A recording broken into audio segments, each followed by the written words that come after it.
Praznično dogajanje se v Slovenski Bistrici nadaljevalo tudi v ponedeljek, ko je mestno jedro znova zaživelo v prijetnem decembrskem vzdušju. Obiskovalce so poleg glasbenega in plesnega programa pričakale tudi praznične stojnice, kjer so se predstavljali lokalni vinarji, ponudniki toplih napitkov in raznolike praznične hrane. Na odru so nastopili učenci glasbene in baletne šole Slovenska Bistrica, ki so svojimi nastopi ustvarili toplino in praznično razpoloženje.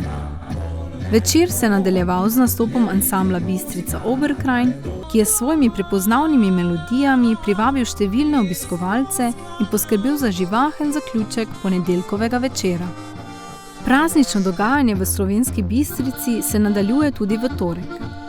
Obiskovalce bodo razveselili nastopi folklorne skupine Krog, Frajheimska godbena pihala ter Natalija Verboten z bendom, ki bo poskrbela za glasbeni vrhunec večera.